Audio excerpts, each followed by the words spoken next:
Alhamdulillahirabbil alamin wassalatu wassalamu ala sayyidina Muhammadin wa ala alihi wa sahbihi ajma'in. Amma ba'd.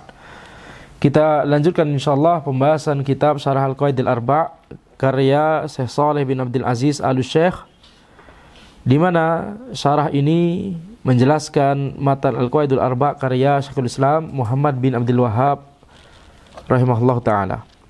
Kita sekarang masuk pada kaidah yang pertama.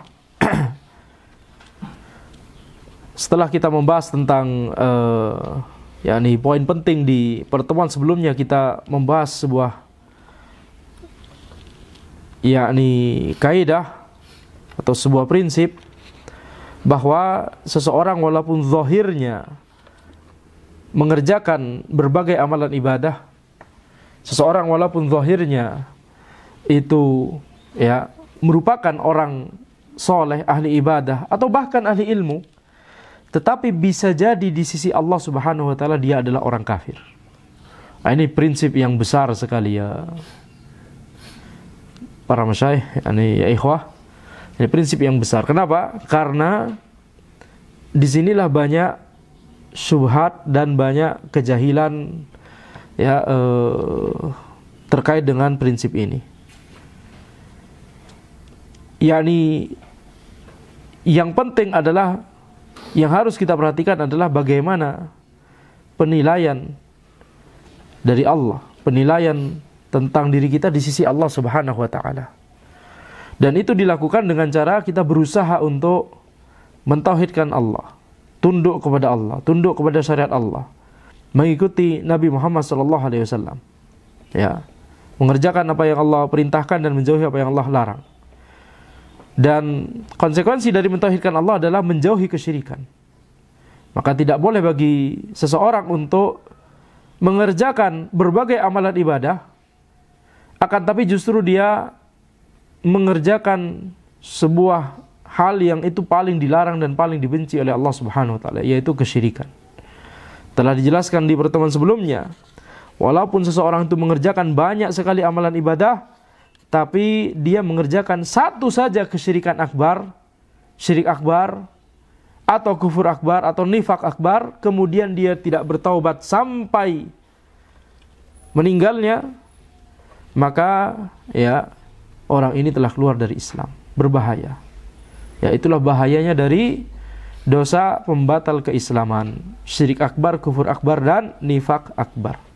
Sekarang kita masuk pada kaidah yang pertama, di mana di matan ini Syekhul Islam Muhammad bin Abdul Wahhab rahimahullah akan menjelaskan 4 kaidah yang penting, yang 4 kaidah tersebut berasal dari yakni dalil-dalil syar'i dan penjelasan para ulama dari zaman sahabat, tabi'in, tabi'in hingga yakni zaman beliau. Beliau tidak mengada-ngadakan suatu kaidah baru, tidak merumuskan kaidah baru, akan tapi kaidah ini dari dalil dan dari penjelasan para ulama, dari tabaqah para sahabat, tabi'in, tabi'in, dan seterusnya. Dan 4 kaidah ini beliau pilih. Kenapa cuma 4? 4 kaidah ini beliau pilih dalam rangka untuk meluruskan dan mengurai syubhat yang ada di zaman beliau. yakni syubhat kuburiyah, syubhat menyembah kubur, tetapi tidak merasa bahwa menyembah kubur, tidak merasa berbuat syirik akbar dengan penyembahan mereka terhadap kuburan tersebut. Ini adalah syubhat yang merajalela di zaman beliau, bahkan hingga zaman ini. Bahkan hingga zaman ini. Yakni di setiap zaman muncul syubhatnya masing-masing. Setiap zaman muncul syubhatnya masing-masing. Syubhat Khawarij, syubhat yang pertama kali muncul di dalam Islam, bahkan sudah muncul sejak zaman Nabi Muhammad SAW masih hidup. Kemudian syubhat Qadariyah, kemudian syubhat Murji'ah, dan terus silih berganti, syubhat demi syubhat bermunculan. Dan Allah Subhanahu wa taala memberikan taufik kepada ulama di setiap zaman tersebut untuk meluruskan syubhat itu, untuk mengembalikan kaum muslimin kepada agama mereka yang hak. Seperti kita mengetahui misalkan ya di zaman Imam Ahmad. Yani Imam Ahmad diberikan taufik oleh Allah Subhanahu wa taala. Beliau rahimahullah kokoh di atas, berpegang teguh di atas akidah yang lurus, tetap mengatakan bahwa Al-Qur'an adalah kalamullah. Kemudian kita mengetahui juga misalkan ya Syekhul Islam Ibnu Taimiyah di zaman beliau banyak membantah syubhat-syubhat dari kalangan mutakallimin, dari orang-orang yang berusaha berbuat ilhad, penyimpangan dalam masalah nama dan sifat Allah. Demikian pula dalam penyimpangan-penyimpangan yang lain. Dan khususnya di zaman penulis yaitu Syekh Muhammad bin Abdul Wahhab rahimahullah, beliau khususnya di zaman itu banyak sekali syubhat kuburiyah, wasufiyah, dan seluruh syubhat yang ada sebelumnya. Makin berlalu zaman, syubhat baru bermunculan. Syubhat yang lama tetap ada, akan tapi alhamdulillah bantahan dari para ulama dari zaman sebelumnya sudah ada. Akan tapi orang-orang yang berpegang teguh pada syubhat tersebut masih ada. Orang-orang yang melancarkan kebid'ahan tersebut masih ada. Jadi makin berlalu zaman, syubhat yang dulu tetap ada sampai sekarang. Tapi alhamdulillah sebagaimana yang Anda bilang, bantahan dari para ulama zaman dulu, ilmu yang mengupas habis syubhat tersebut juga sudah ada, alhamdulillah begitu ya. Tapi syubhat baru akan muncul. Ini syubhat di zaman Syekhul Islam Ibnu Taimiyah tentang syubhat terkait ilmu kalam. Kemudian syubhat yang tentunya ilmu kalam dan juga kuburiyah juga sudah mulai ada. Akan tapi khususnya di zaman Syekhul Islam Muhammad bin Abdul Wahhab rahimahullah itu juga sudah mulai lebih parah lagi. Kalau kita lihat misalkan di zamannya Ibnu Taimiyah misalkan, kalau Anda ingin berikan gambaran bagaimana penyimpangan yang ada di zaman itu, punya salib di rumah kaum muslimin itu biasa. Coba bayangkan. Padahal Islam semua. Coba bayangkan. Aneh betul tidak? Aneh sekali. Ini menunjukkan bagaimana tantangan dari setiap ulama dari setiap generasi, setiap zaman. Taib. Nah, di zaman Syekhul Islam Muhammad bin Abdul Wahhab rahimahullah itu berkembang syubhat kuburiyah. Setelah itu kalau kita lihat misalkan di zaman ini misalkan 20 tahun yang lalu misalkan. 20 tahun yang lalu atau 30 tahun yang lalu syubhat neo-khawarij muncul. Syubhat neo-khawarij muncul. Ya, disebarkan oleh misalkan Said Qutb, Hasan al-Banna dan Abu La'la al-Maududi, ya. Dan orang-orang yang semisalnya, sehingga bermunculan orang-orang yang terpengaruh politik Ikhwanul Muslimin, Haroki, atau terpengaruh ke masalah jihad ya, sehingga menjadi teroris dan seterusnya seperti Daesh, ISIS dan lain sebagainya. Ya, itu semua berawal dan bersumber dari pemikiran Said Qutb dan Hasan al-Banna dan Abu La'la al-Maududi. Pemikirannya bersumber dari itu semua. Nah, ini syubhat di zaman ini. Ya, tidak begitu lama berlalunya, ini 30 tahun yang lalu, dan itu banyak dibantah oleh para ulama. Ya, maka setiap zaman memiliki syubhat, dan kewajiban bagi para ulama dan juga penuntut ilmu untuk mempelajari din secara terstruktur, bertahap, karena kita tidak tahu syubhat apa lagi yang akan muncul ke depannya. Ya, cara untuk supaya bisa istiqomah adalah dengan menuntut ilmu syar'i dengan pemahaman yang sahih, pemahaman yang lurus. Ya, jangan sampai syubhat itu datang akan tapi kita merasa itu ilmu. Ketika syubhat terkait Ikhwanul Muslimin, Haroki muncul terkait politik dan terkait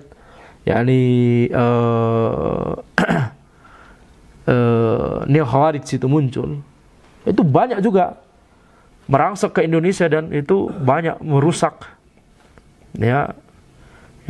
hubungan antara asatizah, hubungan antara ustadz dengan muridnya, murid dengan gurunya, seseorang dengan tetangganya, suami dengan istrinya bahkan, dan seterusnya.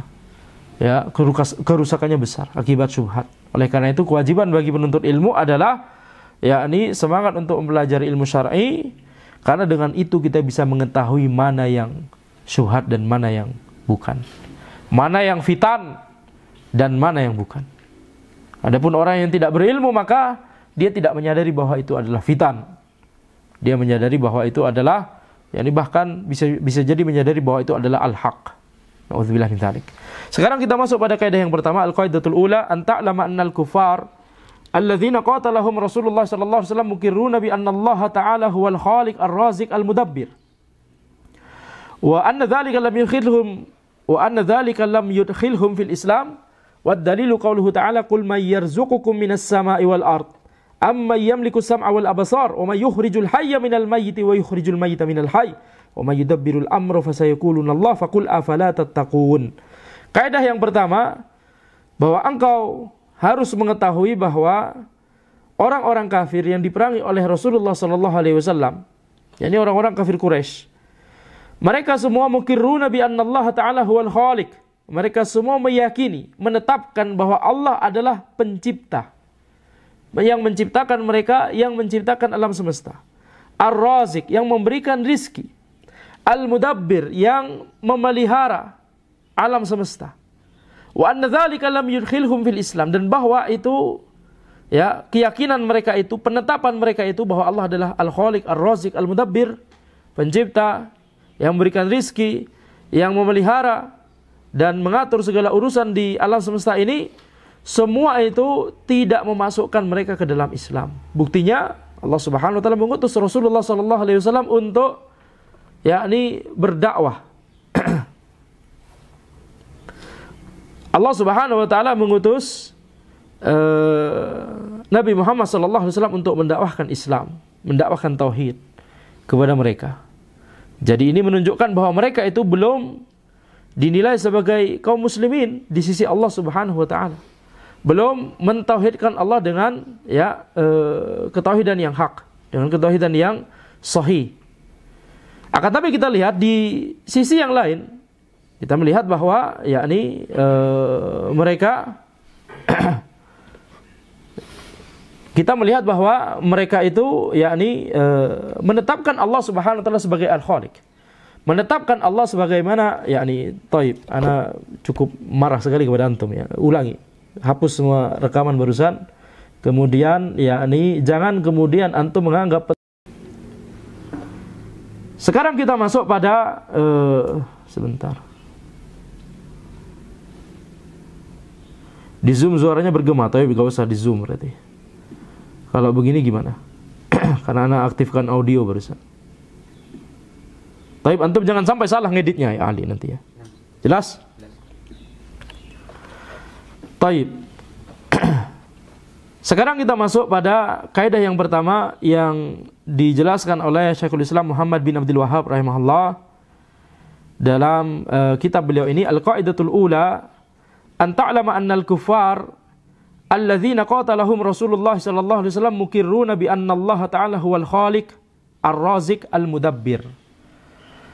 Kaidah yang pertama adalah engkau mengetahui bahwa orang-orang kafir yang diperangi oleh Rasulullah sallallahu alaihi wasallam, mereka itu semua menetapkan bahwa Allah itu adalah Al-Khaliq, zat yang maha menciptakan, yang menciptakan mereka, menciptakan alam semesta. Ar-Razik, zat yang memberikan rizki kepada seluruh makhluknya. Al-Mudabbir, zat yang mengatur segala urusan di alam semesta, memelihara alam semesta ini. yakni orang-orang kafir Quraisy itu mengetahui ini semua dan mereka meyakini bahwa Allah Subhanahu wa taala adalah Al-Khaliq, Ar-Razik, Al-Mudabbir. Zat yang menciptakan, zat yang memberikan rizki, dan zat yang mengatur segala urusan di alam semesta ini. Wa anna dzalika lam yudkhilhum fil Islam. Akan tapi itu semua tidak memasukkan mereka ke dalam Islam. Yani Allah Subhanahu wa taala tidak menilai mereka sebagai kaum muslimin. Ya, ketauhidan mereka tersebut itu bukan ketauhidan yang sahih. Walaupun mereka meyakini bahwa Allah adalah zat yang menciptakan, zat yang berikan rizki, zat yang mengatur segala urusan di alam semesta. Nah, ini bagian dari tauhid. Ya, ini tauhid rububiyah. Akan tapi mereka tidak melakukan tauhid uluhiyah, tidak merealisasikan tauhid uluhiyah, cuma merealisasikan tauhid rububiyah. Sehingga itu mengapa di sini ya penulis berkata itu semua tidak memasukkan mereka ke dalam Islam. Keyakinan mereka bahwa Allah adalah Al-Khaliq, Ar-Razik, Al-Mudabbir tidak memasukkan mereka ke dalam Islam. Dalilnya apa? Bahwa mereka itu meyakini bahwa Allah Subhanahu wa taala adalah Al-Khaliq, Ar-Razik, Al-Mudabbir, zat yang menciptakan mereka, memberikan mereka rizki dan mengatur segala urusan di alam semesta. Apa dalilnya? Dalilnya adalah firman Allah Subhanahu wa taala, "Qul may yarzuqukum minas sama'i wal ard." Katakanlah wahai Muhammad, siapakah yang memberikan kalian rizki dari langit dan bumi? Amma yamliku sam'a wal absar, siapakah yang menguasai pendengaran dan penglihatan? Wa may yukhrijul hayya minal mayyit wa yukhrijul mayyita minal hayy, siapakah yang mengeluarkan yang hidup dari yang mati dan mengeluarkan yang mati dari yang hidup? Wa may yudabbirul amra fasayaquluna Allah, dan siapakah yang mengatur segala urusan? Maka sungguh mereka berkata, sungguh mereka akan berkata Allah. Yani Allah Subhanahu wa taala di sini menggunakan penekanan berkali-kali, fasayaquluna Allah, sungguh mereka akan berkata Allah Subhanahu wa taala. Faqul afala tattaqun, maka katakanlah wahai Muhammad, apakah kalian itu tidak mau bertakwa? Apakah kalian tidak takut kepada Allah Subhanahu wa taala? Yakni maksudnya, setelah kalian meyakini bahwa Allah adalah yang berikan kalian rizki dari langit dan bumi, yang menguasai pendengaran dan penglihatan, yang mengeluarkan yang hidup dari yang mati dan yang mati dari yang hidup, yang menguasai segala urusan, mengatur segala urusan. Setelah kalian mengetahui bahwa itu adalah Allah Subhanahu wa taala, maka ya apakah kalian itu tidak kemudian yakni mau mentauhidkan Allah dengan sebenar-benar tauhid? Maka apakah kalian masih berani untuk berbuat kesyirikan kepada Allah Subhanahu wa taala? Kemudian di sini Syekh Shalih Al-Syekh hafizahullah beliau menjelaskan al-qaidatul ula anna tauhid ar-rububiyah la yudkhilu ahadan fil Islam, bahwa tauhid rububiyah itu tidak memasukkan seseorang ke dalam Islam. Sebagaimana kita mengetahui tauhid itu ada 3, ya, tauhid rububiyah, tauhid uluhiyah, dan tauhid asma wa sifat. Tauhid rububiyah adalah ketika kita meyakini bahwa Allah satu-satunya zat yang menciptakan alam semesta, satu-satunya zat yang memberikan kita rizki, memberikan seluruh makhluk rizki, satu-satunya zat yang mengatur dan memelihara alam semesta, satu-satunya zat yang menghidupkan dan mematikan, yang memberikan maslahat dan madarat, yang memberikan manfaat dan mafsadat. Itu semua hanya bisa dilakukan oleh Allah Subhanahu wa taala. Ini adalah tauhid rububiyah. Kategori tauhid yang kedua, tauhid uluhiyah, yaitu ketika kita meyakini bahwa satu-satunya zat yang berhak untuk diibadahi itu hanyalah Allah Subhanahu wa taala. Dan tidak hanya meyakini, akan tapi juga mengamalkan. Kita benar-benar mengarahkan ibadah hanya kepada Allah Subhanahu wa taala. Itu tauhid uluhiyah. Kemudian tauhid asma wa sifat adalah kita meyakini bahwa satu-satunya zat yang memiliki nama-nama yang indah dan sifat-sifat yang sempurna itu hanyalah Allah Subhanahu wa taala. Ini adalah 3 kategori tauhid sebagaimana yang dijelaskan oleh para ulama. Dalilnya adalah istiqra. Dalilnya adalah menelaah seluruh dalil. Menelaah seluruh dalil kemudian menyimpulkan bahwa kalau kita ingin mentauhidkan Allah dengan tauhid yang hak, tauhid yang sahih, maka harus dengan 3 unsur ini, 3 poin ini. Maka di sini kaidah yang pertama, Syekhul Islam Muhammad bin Abdul Wahhab rahimahullah hendak menjelaskan bahwa tauhid rububiyah saja itu tidak cukup. Tauhid rububiyah saja tidak membuat seseorang masuk Islam. Tauhid rububiyah laisa huwal matlub. Bahkan tauhid rububiyah itu bukan yang diinginkan oleh risalah, ya, dari seluruh nabi dan rasul. Kenapa demikian? Karena tauhid rububiyah secara fitrah setiap kaum dan setiap umat dari para nabi dan rasul itu sudah memilikinya. Secara fitrah setiap kaum dan umat tersebut, kaum para nabi dan rasul sebelum Nabi Muhammad SAW dan umat Nabi Muhammad SAW, secara fitrah mereka meyakini tauhid rububiyah. Mereka meyakini bahwa Allah adalah zat yang menciptakan mereka, zat yang memberikan mereka rizki, zat yang menghidupkan dan mematikan, dan seterusnya. Sehingga tujuan utama diutusnya para rasul, diutusnya para nabi dan rasul, ya, tujuan utamanya adalah untuk mengajak mereka, mengajak kaum dan umat tersebut untuk mentauhidkan Allah dengan tauhid uluhiyah. Ini tujuan utama dari risalah. Walaqad ba'atsna fi kulli ummatin rasula an i'budullah wastanibut taghut. Sungguh kami telah mengutus kepada setiap umat seorang rasul yang setiap dari rasul tersebut menyerukan u'budullah wastanibut taghut. Beribadahlah kalian kepada Allah dan jauhilah taghut, jauhilah kesyirikan. Ya. Maka ini kita lihat, yakni ini inti dari risalah dari seluruh nabi dan rasul. Nah, ketika kita melihat kondisinya orang kafir Quraisy, maka kita harus mengetahui, kalau kita ingin memahami tauhid yang sahih, kita harus memahami bagaimana kekufurannya orang kafir Quraisy. Ya, bagaimana kekufurannya mereka dan bagaimana kesyirikannya mereka. Ya. Bagaimana kekufuran dan kesyirikannya mereka. Yakni tidak boleh kemudian kita merasa telah terbebas dari kekufurannya orang-orang kafir Quraisy, kekufuran jahiliyah, tapi kita tidak mengetahui bagaimana kekufur di zaman jahiliyah tersebut, betul tidak? Ini wajib untuk kita ketahui. Mengetahui al-haq dengan mengetahui al-batil. Mengetahui al-khair dengan mengetahui al-syar. Ya, mengetahui kebaikan dengan kita bisa membedakan mana yang keburukan sehingga kita bisa menghindarinya. Fa inna ma'rifatal Arab bi anna Allah azza wa jalla huwal khaliq wahdahu wa huwar razzaq wahdahu wa huwal muhyi wahdahu wa huwal mumit wahdahu wa huwal ladzi yujiru wa la yujaru alayhi wa huwal ladzi ilayhi al-amr wa huwal ladzi yunzilul matar wa huwal ladzi ansha'a jannatin ma'rushatin wa ghairi ma'rushat, ansha'a jannatin ma'rushatin wa ghairi ma'rushat wa ghairu ma'rushat, ya, wa ghairu ma'rushat. Hadza kulluhu yukirruna bi anna alladhi sakhkhara dzalika wa khalaqahu huwa Allah azza wa jalla. Ya, ini masyaallah kalimat yang panjang. Jadi pengetahuan orang Arab bahwa Allah Subhanahu wa taala, bahwa Allah azza wa jalla adalah al-khaliq wahdahu, satu-satunya zat yang menciptakan. Wa huwa ar-razzaq wahdahu, satu-satunya zat yang memberikan rizki. Wa huwal muhyi wahdahu, satu-satunya zat yang menghidupkan. Wa huwal mumitu wahdahu, satu-satunya zat yang mematikan. Wa huwal ladzi yujiru wa la yujaru alaihi, satu-satunya zat yang memberikan yakni perlindungan dan pertolongan dan tidak membutuhkan perlindungan dan pertolongan. Wa huwal ladzi ilaihil amr, satu-satunya zat yang seluruh perkara itu kembali kepadanya, yakni kepada Allah Subhanahu wa taala. Wa huwal ladzi yunzilul matar, dan Allah adalah yang menurunkan hujan.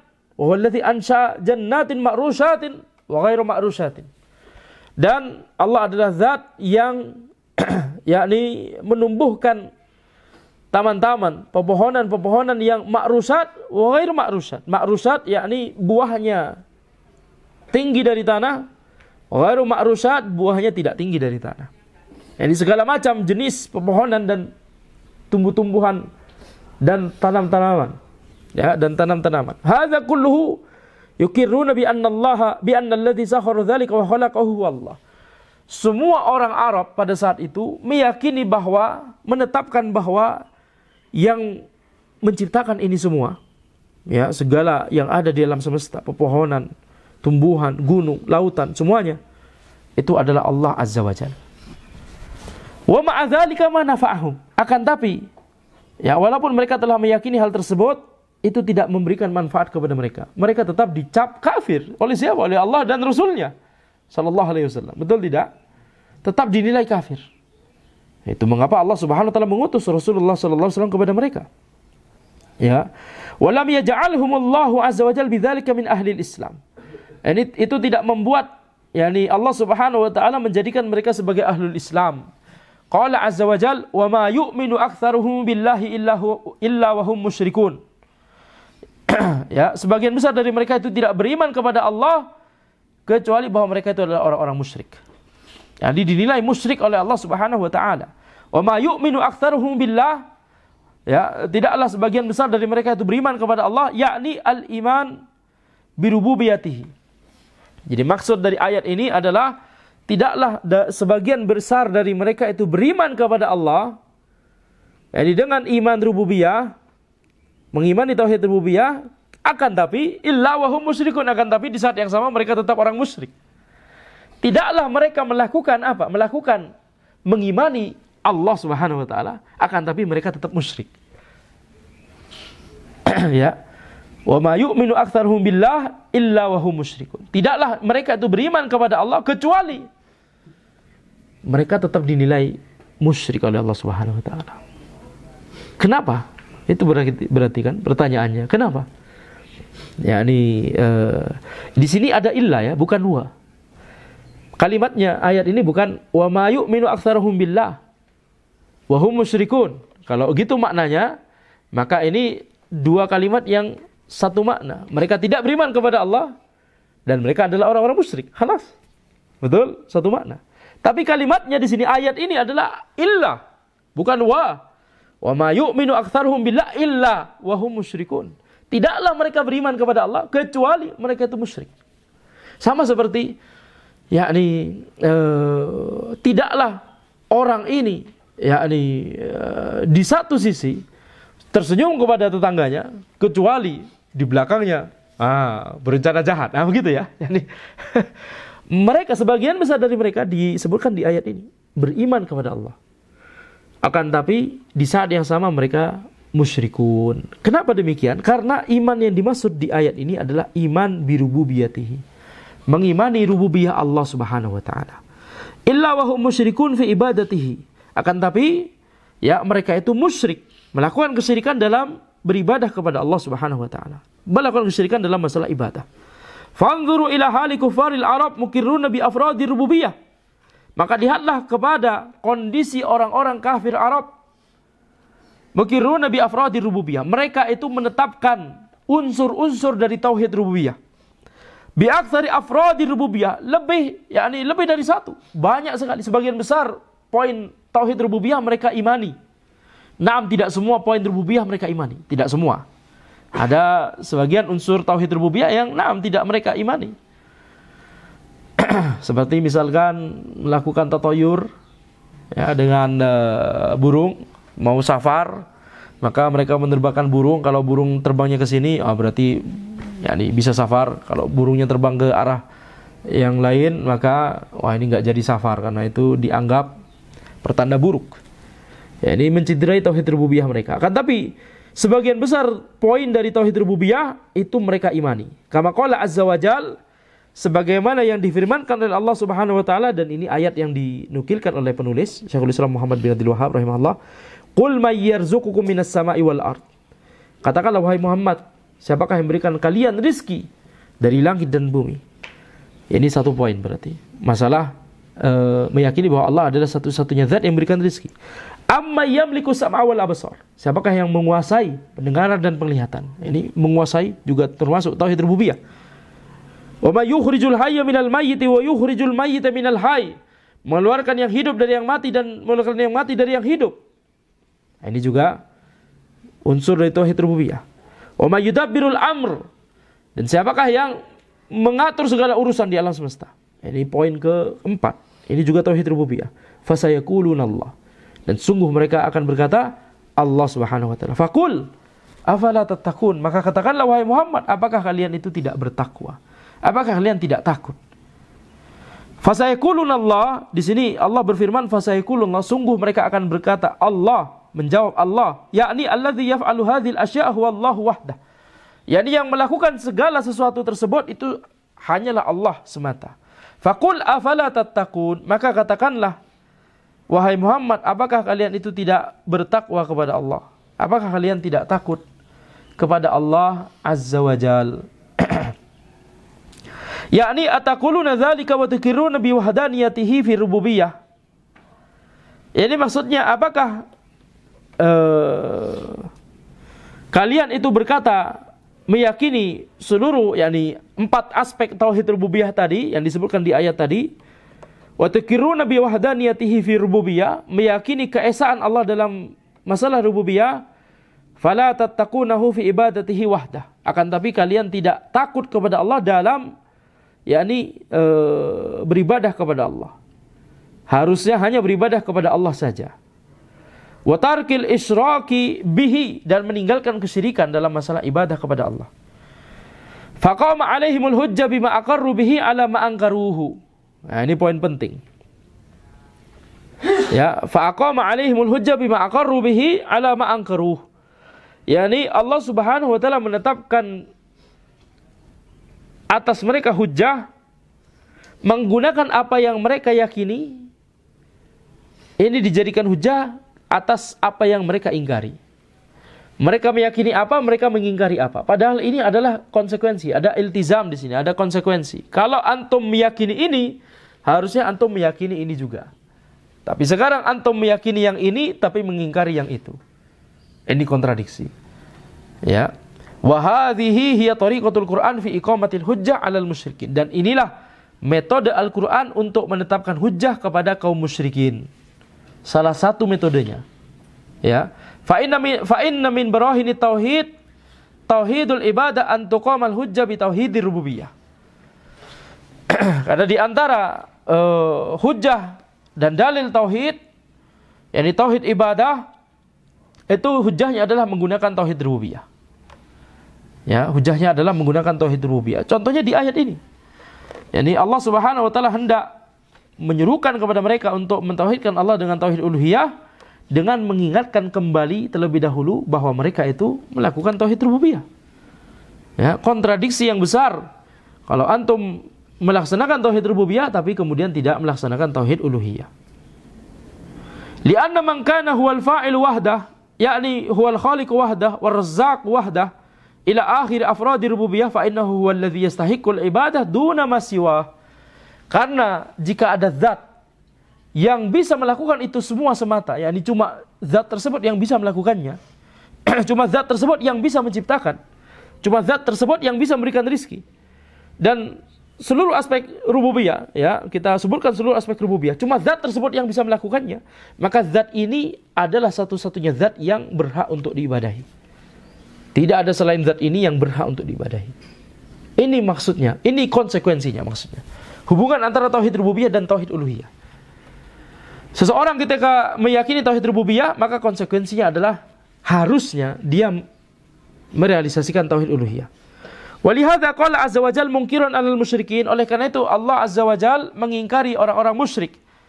Ayyusyrikuna ma la yakhluqu syai'an wa hum yukhlaqun. Apakah kalian itu, apakah mereka itu berbuat syirik, menyekutukan, membuat tandingan ma la yakhluqu syai'an, sesuatu yang tidak menciptakan sesuatu sama sekali, wa hum yukhlaqun, dan bahkan mereka itu diciptakan. Apakah mereka yakni menyekutukan Allah dengan yang seperti ini? Wa qala azza wa jalla qul alhamdulillahi wa salamun ala ibadihi alladzina istafa Allahu khairun amma yusyrikun. Ya, katakanlah wahai Muhammad, alhamdulillahi wa salamun ala ibadihi alladzina istafa. Segala puji hanya bagi Allah dan salam keselamatan semoga tercurahkan kepada para hamba-hambanya yang Allah pilih. Allahu khairun amma yusyrikun. Allahu khairun amma yusyrikun. Apakah Allah yang lebih baik ataukah sesuatu yang mereka persekutukan tersebut? Ataukah sesuatu yang mereka jadikan sebagai tandingan kepada Allah tersebut? Mana yang lebih baik? Ini pertanyaan yang tidak perlu dijawab. Ya, sudah dijawab di sebelumnya. Alhamdulillah. Segala puji hanya bagi Allah Subhanahu wa taala. Wa wasafa alladzina ja'alahumul musyrikuna aliha bi annahum ajizun.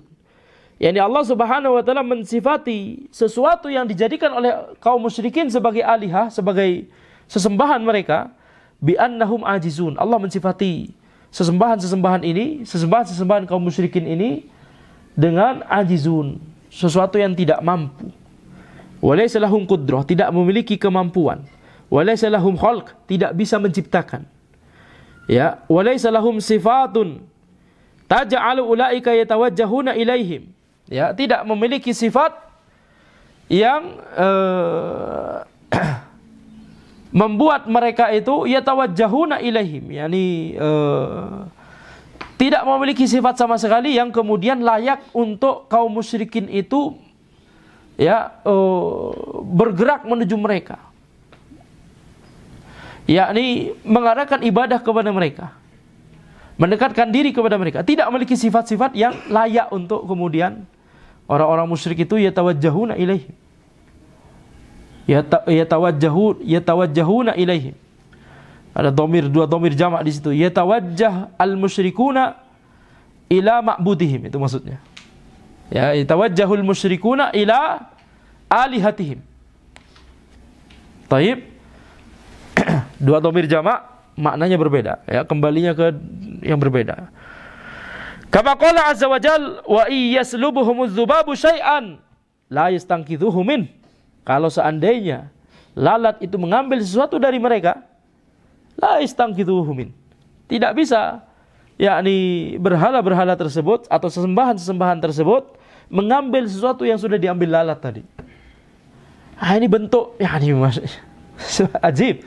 Ini bentuk bagaimana Allah merendahkan dan menghinakan sesembahan-sesembahan yang dijadikan sesembahan oleh kaum musyrikin tersebut. Bahkan sesuatu yang diambil oleh lalat tidak bisa dikembalikan lagi.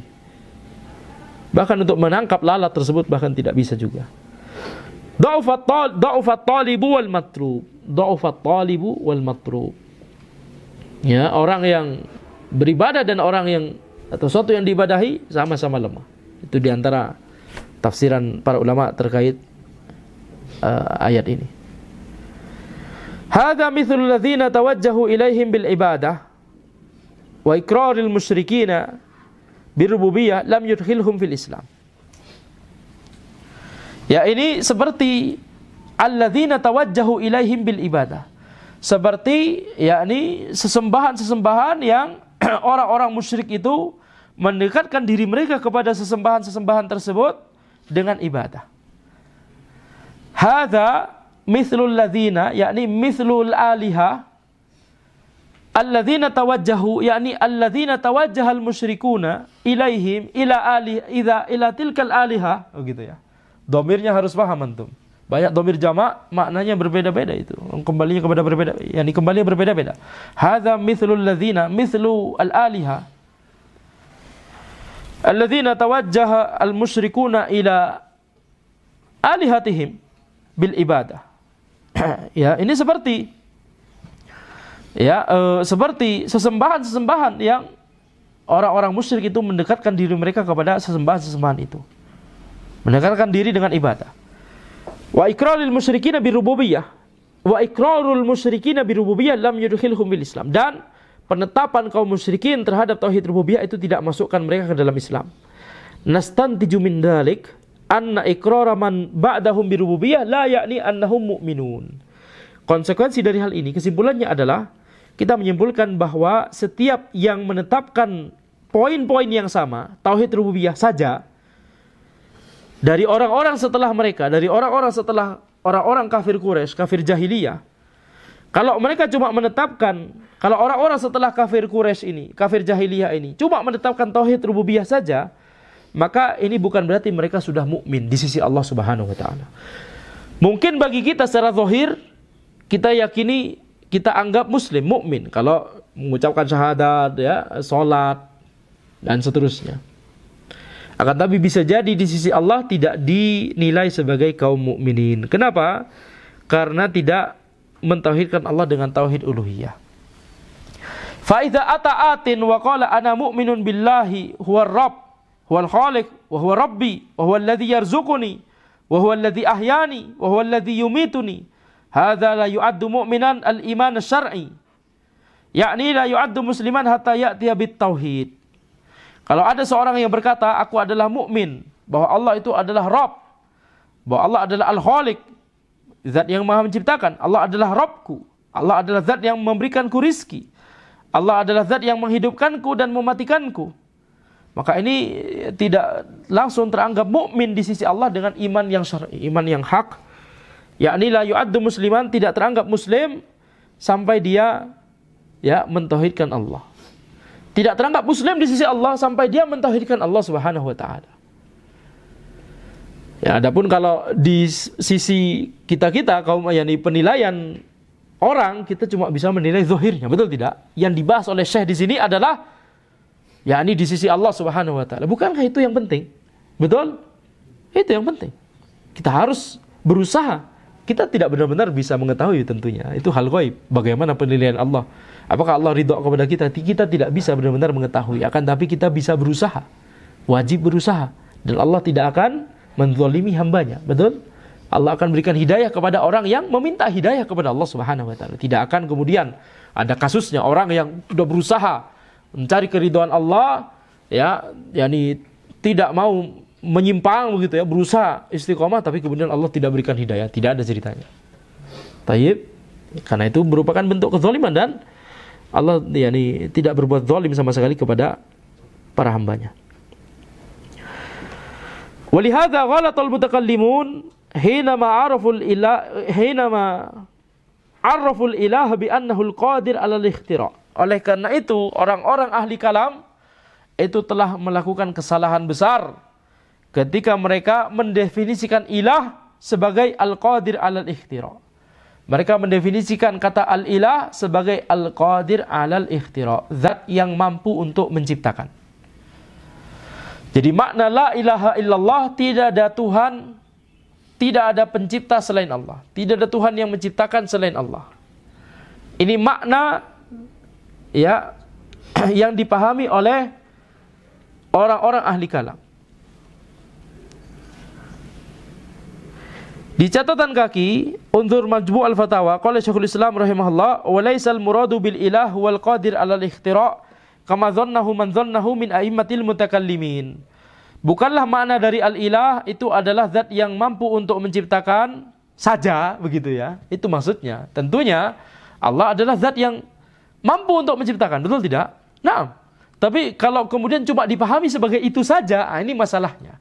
Dan itulah memang masalahnya. Ya.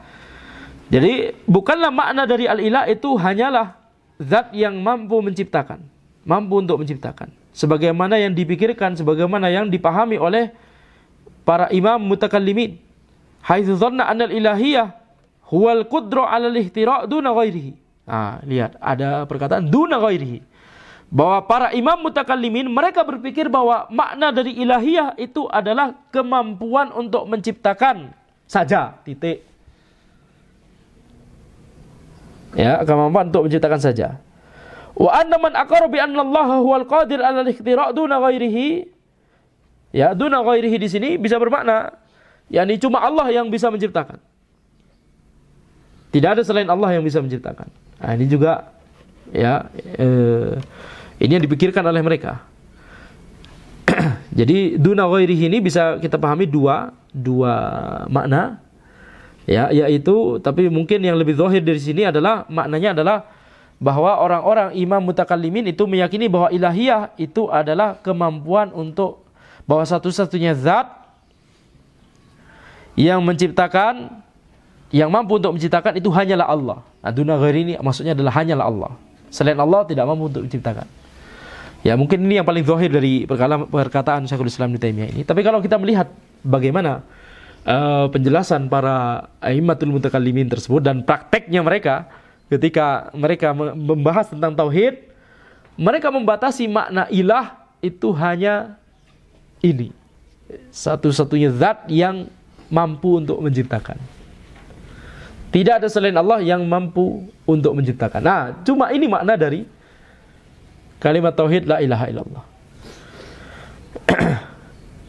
Ya, mereka meyakini bahwa barang siapa yang meyakini bahwa Allah adalah satu-satunya zat yang mampu untuk menciptakan, faqad syahida alla ilaha illahu. Maka orang tersebut telah bersaksi bahwa tidak ada Tuhan yang berhak diibadahi selain Allah.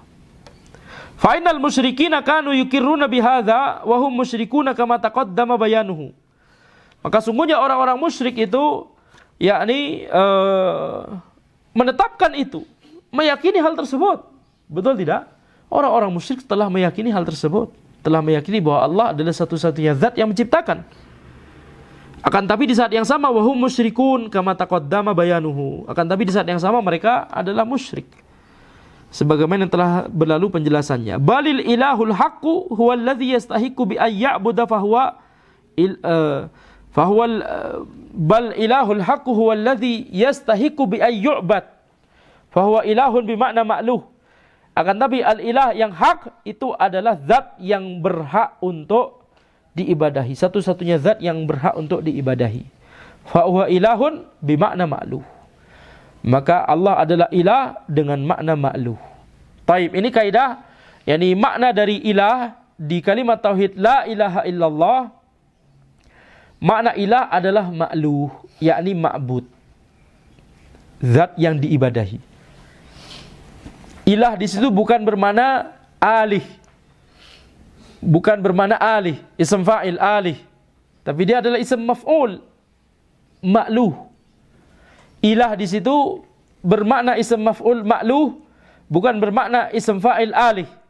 Karena kalau dipahami ism fa'il alih, maknanya adalah al-qadir alal ikhtira',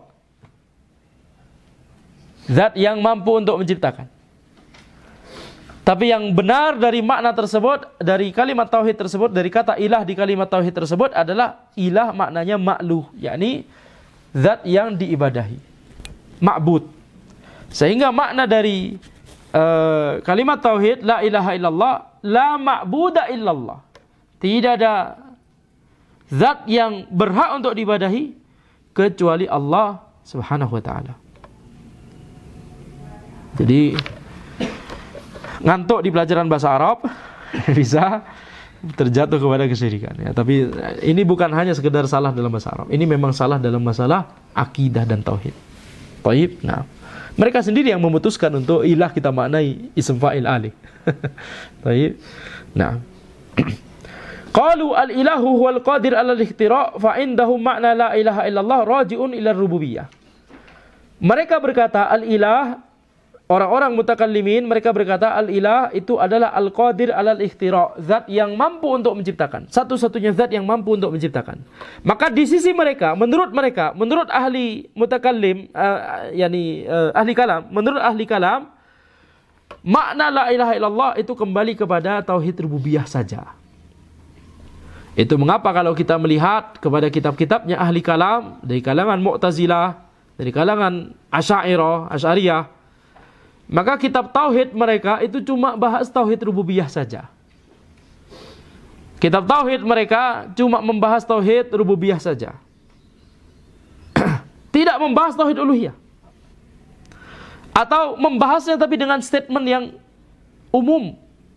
Kita hanya boleh mengarahkan ibadah hanya kepada Allah. Titik. Nggak dibahas apa saja yang merupakan ibadah. Harus dibahas apa saja yang merupakan ibadah, sehingga kita tahu apa saja yang harus kita arahkan hanya kepada Allah. Betul tidak? Kalau kita cuma tahu prinsip umum tersebut, kita harus mengarahkan ibadah hanya kepada Allah, tapi kita tidak tahu mana saja yang merupakan ibadah, bisa jadi gampang sekali bagi kita untuk terjerumus kepada kesyirikan. Betul tidak? Nah, dan inilah realita di kitab-kitab mereka, yang ana tidak nasihati antum untuk membacanya sekarang. Kitab-kitab akidah dan tauhid mereka, yakni ketika membahas tauhid cuma membatasi pada tauhid rububiyah. Dan tentunya ketika membahas tauhid asma wa sifat, mereka akan bahas misalkan ya cuma 7 sifat atau 20 sifat dan seterusnya. Ya, dan yang itu berbeda-beda antara Mu'tazilah, Asy'ariyah, Maturidiyah dan seterusnya. Taib. Jadi ini adalah realita yang terjadi. Ini real. Mereka membatasi makna tauhid cuma pada tauhid rububiyah. Sehingga kesimpulannya apa? Kesimpulannya besar sekali. Selama antum meyakini bahwa Allah adalah zat yang menciptakan, berikan antum rizki, yang mengatur alam semesta, menghidupkan dan mematikan, berikan maslahat dan madarat, walaupun antum tabarruk ke kuburan syekh, kuburan wali, nyembelih di kuburan wali, tidak masalah. Itu bukan kesyirikan. Itu bahkan justru adalah ketaatan. Kenapa? Kita menjadikan wali ini sebagai perantara antara kita kepada Allah Subhanahu wa taala. Ini kata mereka adalah ketaatan. Makanya mereka berbondong-bondong melakukan wisata religi. Ya, yang disebut wisata religi. Taib. Jadi di antara mereka ada yang jahil, di antara mereka ada yang berilmu. Berbahaya. Wajib bagi kita untuk, ini bukan dalam rangka untuk sekedar menyalahkan begitu ya, tapi ini edukasi, mengajak kaum muslimin supaya tidak terjerumus ke dalam kesyirikan. Kita tidak mau menyimpan ilmu ini hanya di diri kita sendiri, betul tidak? Itu maksudnya. Maksud kita mengadakan kajian ini, itu maksudnya edukasi, bukan sekedar nyalah-nyalahin. sekedar mengatakan bahwa ana yang benar, antum yang salah. Bukan. Tapi maksudnya adalah supaya kita sama-sama benar. Bukan dalam rangka untuk mengkapling surga sendirian, bukan. Tapi maksudnya adalah supaya kita sama-sama masuk surga, betul tidak? Kalau mau mengkapling surga sendirian, ya nggak perlu kita ngajarin hal-hal ini. Cukup disimpan di diri kita sendiri, biarkan saja yang ini. Nanti kita yang menikmati surga yang luasnya langit dan bumi, kita sendirian saja. Mereka nggak usah masuk. Betul tidak? Itu yang namanya mengkapling surga. Tapi bukti bahwa, fakta bahwa kita berusaha, para ulama berusaha maksudnya. Para ulama berusaha untuk mengajarkan kaidah-kaidah ini kepada kaum muslimin. Maksudnya adalah mengajak kaum muslimin sama-sama mendapatkan keridhaan Allah Subhanahu wa taala dengan cara mentauhidkan Allah dengan tauhid yang hak, tauhid yang sahih.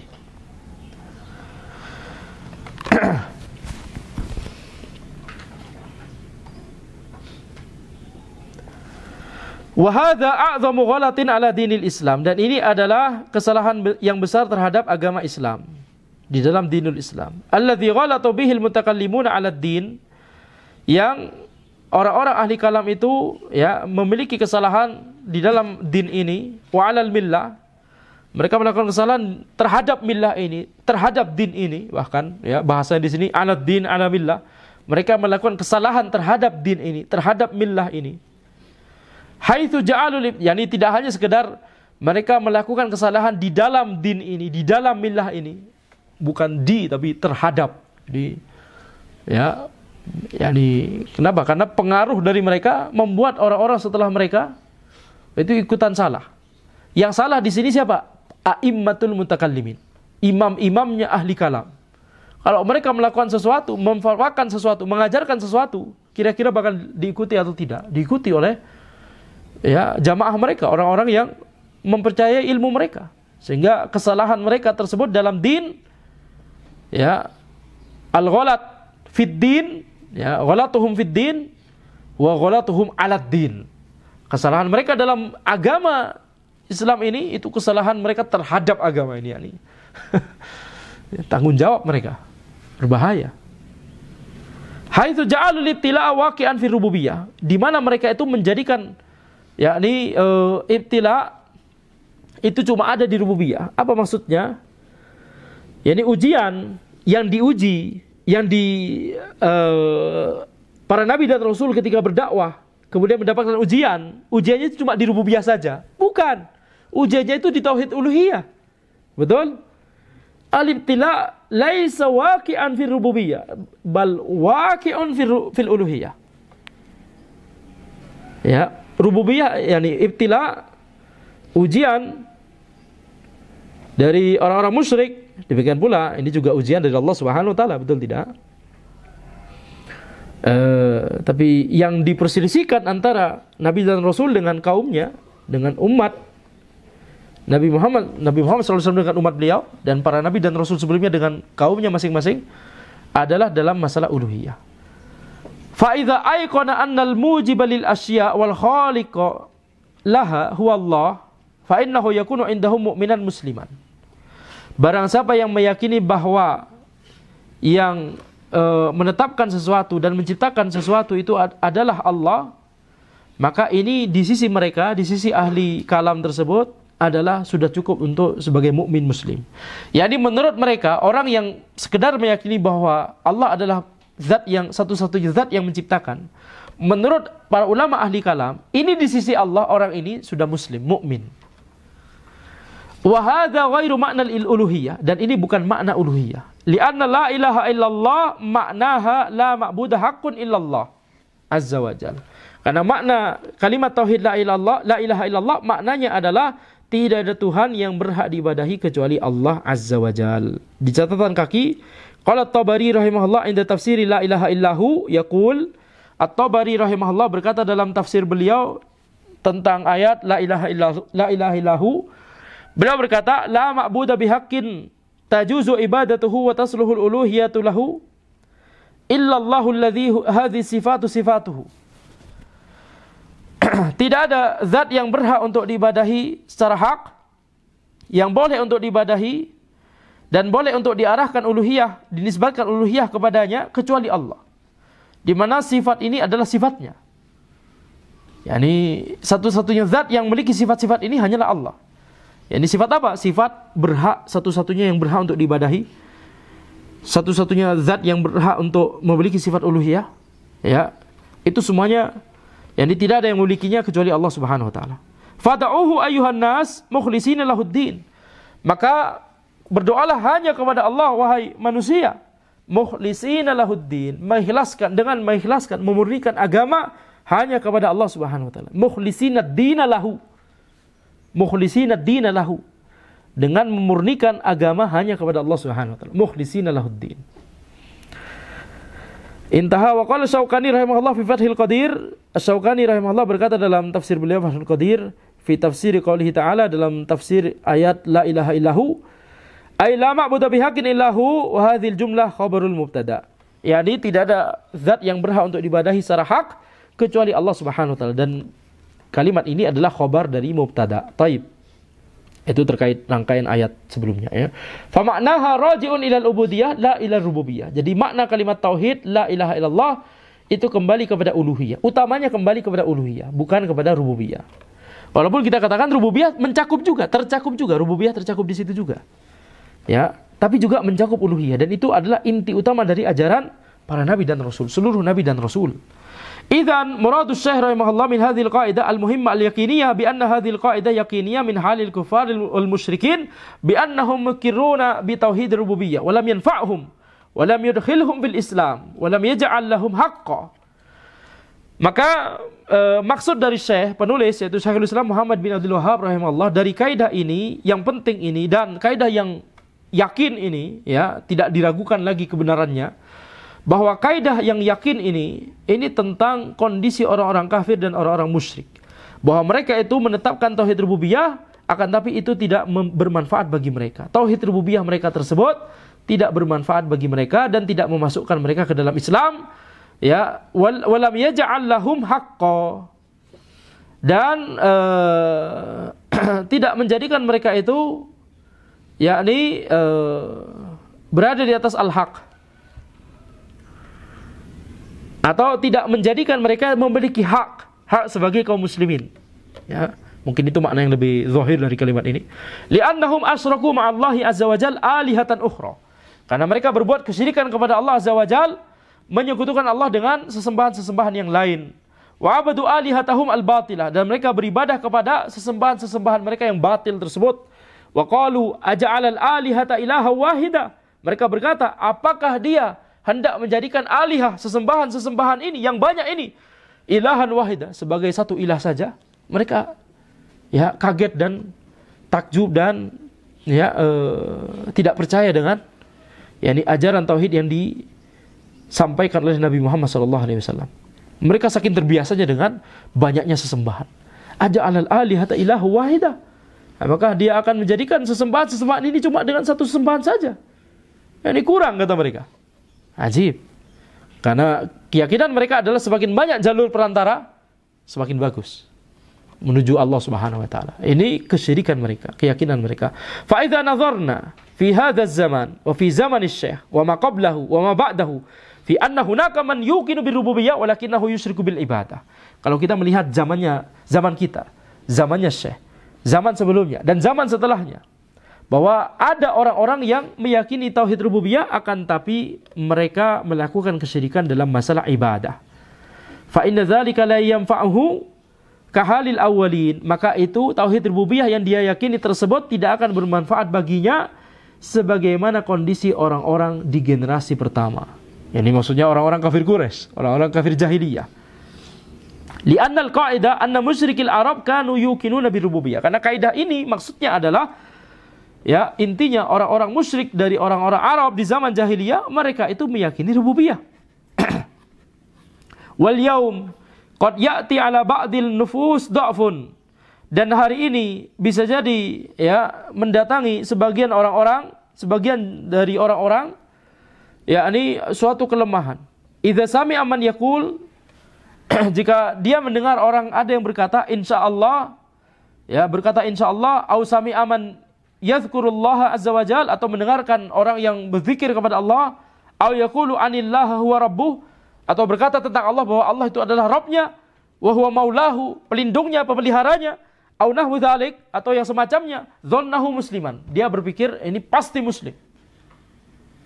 Yani secara zahir jelas kita harus meyakini muslim ya, tapi maksudnya adalah ini masa ada kemungkinan dinilai kafir oleh Allah begitu ya. Ada banyak orang di zaman ini meyakini demi, kita katakan bisa jadi kalau dia melakukan syirik akbar, dan kita tidak berharap dia melakukan syirik akbar, betul tidak? Kita berharap kebaikan kepada kita dan saudara kita, betul tidak? Tapi teori, kita bilang teorinya kalau ada orang mengucapkan insya Allah, berzikir kepada Allah, atau bahkan sholat ya, kemudian mengatakan Allah adalah Rabbnya, tapi kemudian di saat yang sama dia berbuat kesyirikan, syirik akbar, kira-kira gimana kaidah dalam Islam? Kufur atau tidak di sisi Allah? Kufur di sisi Allah kalau dia tidak bertaubat dari kesyirikan tersebut sebelum matinya. Na'udzubillah min dzalik. Dzannahu musliman wa qana'a minhu bidzalik. Dia akan meyakini bahwa orang ini muslim di sisi Allah, dan dia akan yakin dengan hal tersebut. Wa hadza lam yaqa' bihi ibtila aslan. Dan ini tidak ada ujian dalam masalah ini sama sekali. Ujian di sini berarti maksudnya ujian dari Allah. Ujian dari Allah, Allah menguji kita di kehidupan kita di dunia ini, betul tidak? Apakah kita akan berbuat kebaikan atau keburukan? Itu yang dimaksud dengan ibtila di sini, ujian. Jadi ujian maksudnya yang akan dinilai oleh Allah Subhanahu wa taala, inti utamanya adalah masalah uluhiyah. Kalau masalah rububiyah, bahkan Allah memberikan secara fitrah. Bahkan Allah memberikan secara fitrah. Walaupun di zaman ini fitrah manusia banyak yang rusak, terutama setelah syubhat terkait masalah sains dan ateisme merajalela. Kalau di zaman dahulu, ketika sains belum berkembang atau sudah berkembang tapi syubhat ini belum muncul, di zaman dahulu tidak ada kaum yang didakwahi oleh para nabi dan rasul yang kemudian mengingkari bahwa Allah adalah pencipta mereka. Tidak ada. Semuanya meyakini dengan fitrah mereka. Setelah muncul syubhat sains dan ateisme, kalau belum kita buktikan, kalau tidak bisa dibuktikan dengan sains, nggak perlu kita yakini. Ya, kalau kita nggak bisa melihat malaikat, nggak bisa kita observasi di laboratorium, ngapain kita meyakini? Bodoh kalau antum meyakini. Begitu kan? Itu perkataan orang-orang di zaman ini, syubhat baru yang wallahu alam baru muncul setelah era sains berkembang. Ya, syubhat di zaman ini. Sejak beberapa abad sebelumnya hingga zaman ini, lebih-lebih lagi di zaman ini. Bahkan disebutkan kalau kita di lingkungan Ivy League, kampus-kampus bagus Ivy League kalau orang itu beragama menunjukkan keidiotannya, ada judgement seperti itu. Walaupun tidak tertulis, tapi bisa dirasakan demikian. Kalau ateis, baru antum cerdas, jenius, gitu ya. Kalau ateis, atau minimal agnostik. Tapi kalau beragama, apalagi agamanya Islam, apalagi gitu ya. Di atas sunnah, berusaha di atas sunnah, manhaj salaf, lebih-lebih lagi idiotnya, kata mereka. Ajib sekali. Ajib sekali. Jadi ini yang dimaksud ibtila berarti ya. Walaupun ibtila juga maknanya adalah ibtila ujian dari kaum kafir, sebagaimana tadi, makna tadi tetap benar. Maksudnya perselisihan para nabi dan rasul dengan kaumnya, perselisihannya dalam masalah apa? Rububiyah atau uluhiyah? Rububiyah atau uluhiyah? Uluhiyah. Kalau rububiyah nggak ada perselisihan, atau ada sedikit tapi sebagian besar mereka telah meyakini tauhid rububiyah. Betul? Jadi ibtila di sini bisa bermakna dua ini ya. Ibtila ujian yang ditimpakan oleh orang kafir kepada para nabi dan rasul, perselisihan antara para nabi dan rasul dengan kaumnya. Apa mereka berselisih di sisi mana? Atau mereka nggak berselisih sama sekali? Ini nabi diberikan wahyu oleh Allah Subhanahu wa taala, rasul diberikan wahyu oleh Allah, kemudian masya Allah, barakallahu fikum, Anda menerima. Apa itu manusia? Nggak, tidak demikian. Betul tidak? Sedikit yang kemudian menerima ajaran nabi dan rasul. Maka kita lihat di sini, ini yang dimaksud dengan ibtila. Hadza lam yaqa' bihi ibtila aslan. Jadi ada dua makna ibtila di sini yang minimal terpikir oleh ana. Dari penjelasan para ulama dari kitab-kitab. Mungkin ini yang dimaksud ibtila oleh pensyarah, yaitu Syekh Saleh Al-Syekh hafizahullah taala. Bisa dua makna. Bal la budda, dan sama-sama benar. Dua makna tersebut sama-sama hak. Ujian dari Allah, ini Allah menilai. Allah menilai. Apakah kita akan mentauhidkan Allah? Tentunya semuanya dinilai. Rububiyah, bagaimana kita mentauhidkan Allah dengan tauhid rububiyah, uluhiyah, asma wa sifat. Semuanya dinilai tentunya. Tapi maksudnya adalah uluhiyah itu kita harus pelajari dulu, kemudian mengamalkan untuk tauhid uluhiyah. Betul tidak? Tapi kalau rububiyah itu sudah ada di fitrah. Kullu mauludin yuladu 'alal fitrah. Betul tidak? Setiap bayi lahir dalam kondisi fitrah. Ya. Taib. Kecuali orang tuanya yang akan membuatnya Yahudi, Nasrani atau Majusi. Bal la budda ayyakuna muwahhidan fi ibadatihi. Akan tapi wajib bagi seorang untuk bertauhid, ya, mentauhidkan Allah dalam ibadah. Yakni ya'budullaha bima ja'a bihil Mustafa sallallahu alaihi wasallam, yakni beribadah hanya kepada Allah dengan tata cara sesuai dengan yang diajarkan, yang dibawa oleh Nabi Muhammad sallallahu alaihi wasallam, wa yakunu mutabarri'an khalisan minasyirki wa ahli, dan berlepas diri, ya, dan memurnikan diri, yakni melepaskan diri dari kesyirikan dan orang-orang yang berbuat syirik. Tadi disebutkan oleh pensyarah di sini, di zaman kita dan di zaman Syekh dan di zaman sebelumnya dan di zaman setelahnya. Kalau kita melihat zaman-zaman ini, ana teringat suatu faedah yang disampaikan oleh para ulama, khususnya misalkan Syekh Al-Fauzan hafizahullah, bahwa di zamannya Syekhul Islam Muhammad bin Abdul Wahhab rahimahullah, bukan berarti kemudian nggak ada ulama selain beliau. Banyak ulama selain beliau. Akan tetapi, ya, kebanyakan dari mereka itu, ya, cuma memikirkan masalah fikih, atau memikirkan masalah nahwu, atau memikirkan masalah, ya, tapi akidahnya ada yang menyimpang atau ada yang diam saja. Cuma sedikit yang mendakwahkan tauhid dengan terus terang begitu, ya, dengan tegas dan terang-terangan. Sisanya yaitu, yakni ada yang mungkin tentunya pasti ada yang tauhidnya lurus, tapi mungkin tauhidnya dakwahnya tidak seterkenal Syekhul Islam Muhammad bin Abdul Wahhab, pasti ada, betul tidak? Tapi banyak juga di zaman itu, bahkan hingga zaman ini tentunya, lebih-lebih lagi di zaman ini, yaitu para ulama yang cuma mikirin fikih, cuma mikirin nahwu, dan gak mikirin akidah, sehingga akidahnya menyimpang. Ya. Dan para ulama juga menjelaskan bahwa para ulama Najd, ulama Saudi Najd, ya, Riyadh dan sekitarnya, Najd, daerah Najd, itu banyak belajar kepada Hanabilah Syam, Hanabilah dari para ulama Hanabilah dari negeri Syam. Dan, ya, ada dari mereka yang akidahnya lurus, ya, tapi banyak juga yang akidahnya menyimpang, ya, atau tidak sesuai dengan akidah Ahlus Sunnah. Akan tapi secara umum Hanabilah lebih banyak akidah lurusnya daripada mazhab-mazhab yang lain, ya, qadarullah. Walaupun mazhab yang lain juga banyak akidah yang lurus, tapi tidak diragukan lagi bahwa sebutan Hambali di zaman dahulu itu adalah sebutan bagi orang yang berakidah lurus. Hambaliul usul, Syafi'ul furu' misalkan. Ketika menyebutkan biografi seorang ulama ini Hambaliul usul, Syafi'ul furu'. Hambali secara usul, yakni secara akidah, Syafi'i secara furu', secara fikih. Ya, ini menunjukkan bagaimana, yakni kondisi orang-orang di zaman itu, bahkan hingga zaman ini, bahkan itu sejak zaman sebelumnya. Banyak yang ahli fikih, ahli usul, ahli nahwu, ahli sorof, ahli balaghah, ahli tafsir, ahli hadis, tapi tidak memiliki perhatian terhadap akidah dan tauhid. Ini kesalahan. Harus tetap memiliki perhatian yang besar kepada akidah dan tauhid dan manhaj. Demikian yang bisa Anda sampaikan dalam pertemuan kita kali ini. Hadza wallahu alam. Subhanakallahumma wa bihamdika asyhadu an la ilaha illa anta astaghfiruka wa atubu ilaik.